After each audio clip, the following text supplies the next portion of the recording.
नमस्कार. श्री स्वामी समर्थ. आणि आज माझं बाळ जे 2 वर्षाचं झालं आहे, ज्याचा आज दुसरा बड्डे आहे, तो याच दिवशी म्हणजे 25 तारखेला याच महिन्यामध्ये जानेवारीमध्ये घरी आला होता, तब्बल त्याच्या जन्माच्या 22-25 दिवसानंतर. आणि या 25 दिवसांमध्ये खूप अनुभूती आली, प्रचिती आली स्वामींची, की स्वामींनी बळही तेवढंच दिलं आणि हेही सांगितलं की ते समर्थ आहेत माझ्या बाळाची काळजी घेण्यासाठी. आणि त्यांनी अक्षरशः जिथे चिकू होता ज्या हॉस्पिटलमध्ये, तिथे ही जी नर्स होती चिकूची काळजी घेण्यासाठी, ती ही स्वामींची नितांत भक्त होती. आणि ती फार स्वामींची भक्त असल्यामुळे तिने मला जेव्हा बघितलं तेव्हा सांगितलं, तुम्ही ताई काळजी करू नका असं वगैरे. आणि म्हणजे आज 2 वर्ष झालेत, बट मला असं वाटतं की स्वामींनी खरंच मला दाखवून दिलं की त्यांची प्रचिती येणं हे खूप मोठी गोष्ट आहे. आणि आज माझं बाळ बघून मला असं वाटतं, माझं बाळ जे काही आहे ते स्वामींमुळे आणि दत्त महाराजांमुळेच आहे. यांची कृपादृष्टी माझ्या बाळावर आणि आमच्यावर होती आणि आमचंच काहीतरी पुण्यकर्म म्हणून माझ्या बाळाने इतकं सगळं सहन केलं आणि तो छान याच्यातून बाहेर आला. आणि आज सेकंड बड्डे असल्यामुळे आम्ही चेन्नईला आहोत आणि मागच्या लास्ट बड्डेला आम्ही औरंगाबादमध्ये छान बड्डे सेलिब्रेट केला होता. आणि सेकंड बड्डेला इथे आम्ही चेन्नईला, बाकी आपलं कुणी नसल्यामुळे आम्ही आमचाच बड्डे सेलिब्रेट केला आणि डेकोरेशन वगैरे केलं घरीच. आणि केक बनवला होता मी चिकूसाठी खास. आणि चिकू फार एक्सायटेड होता, कारण त्याचा सेकंड बड्डे किंवा त्याला बड्डे हे कळत होतं आणि फर्स्ट बड्डेलाही त्याला फार कळत होतं. तो अक्षरशः 3 वाजेपर्यंत जागा होता, जोपर्यंत लोकं म्हणजे जात होती रात्रीच्या, म्हणजे आमच्या घरचे काही कामं करत होती तोपर्यंत. आणि यावेळेस तो खूप एक्सायटेड होऊन बड्डेसाठी प्रिपेअर झाला, झोपेतून उठवलं त्याला. आणि त्यानेही आम्हाला थोडीफार प्रिपरेशन करू लागला तो आम्हाला. आणि त्यानंतर बराच वेळ खेळतो आहे म्हणून मी त्याला थोड्या वेळ झोपवल्यानंतर उठवलं जेव्हा प्रिपरेशन झालेली होती. आणि चांगला गॉगल वगैरे घालून दाखवत होता, डान्स करत होता, त्याच्या आवडीचं सॉन्ग लागलं होतं तर. आणि त्याचा फेवरेट हा हाती आहे, जो त्याला लास्ट इयरच्या बड्डेमध्ये मिळाला होता.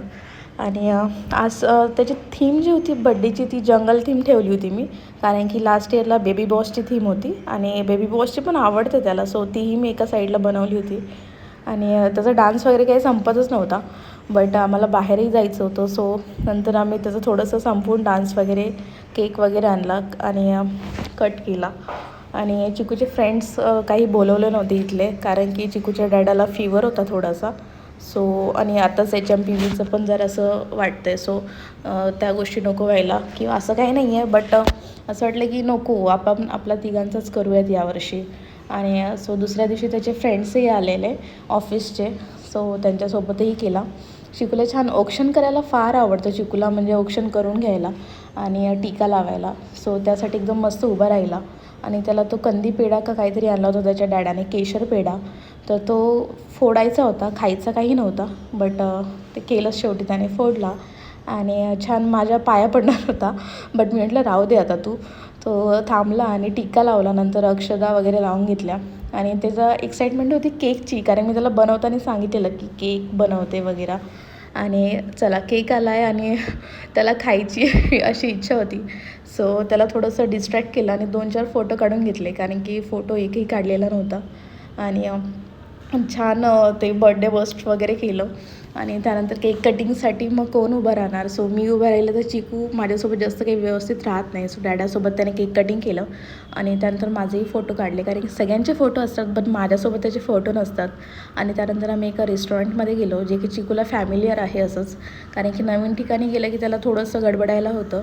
आणि तिथे त्याने मस्ती वगैरे छान केली आणि काही खाल्लं थोडंसं, पण त्याला मी घरीच खाऊन नेलं होतं, कारण की बाहेरचं त्याला असं जास्त देत नाही आम्ही, बट स्टील त्याने ते शिकंजी का काहीतरी असतं ते घेतलं. आणि घरी आल्यानंतर त्याचं बड्डे गिफ्ट रेडी होतं, सो ते त्याने ओपन केलं. आणि पुन्हा एकदा त्याला ड्रेस तो खराब झाला, सो दुसरा ड्रेस घालून पुन्हा एकदा डान्स चालू होता.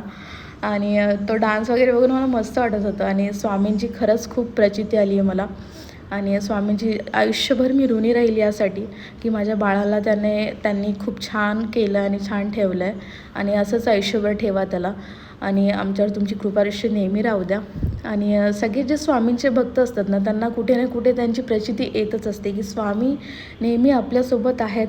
आपण जिथे कुठे जातो ना, तिथे स्वामी आपल्याला दिसतात, किंवा स्वामींचं नाव दिसतं, किंवा स्वामींचा फोटो दिसतो, किंवा कोणीतरी स्वामींबद्दल बोलत असतं. सो या गोष्टी फार अशा एकदम आनंदित करतात आपल्याला. आणि फायनली माझ्या बेबीचा बड्डे खूप छान झाला आणि आम्ही पण एन्जॉय केला. आणि मी जे काही म्हणजे ते 22-25 दिवस सहन केलं ना, तर त्यानंतर असं चिकूकडे बघितल्यानंतर मला खूप छान वाटतं की नाही, ते वर्थ होतं म्हणून. आणि मी तेव्हा खूप स्ट्रॉंग राहिले आणि राहावंच लागलं. आणि त्यावेळेस मला फार अप्स अँड डाऊन्स पण जाणवले की कोण लोकं आपली असतात, कोण लोकं आपली नसतात. कोण पैशांची काही गोष्ट नसते, बट कोण आपल्याला विचारतं आहे, कशी आहेस गं, बाळ कसं आहे, हे फार महत्त्वाचं असतं. बाय. सो या गोष्टी मला वाटल्या, सो मी त्या तुमच्यासोबत शेअर केल्या. थँक्यू.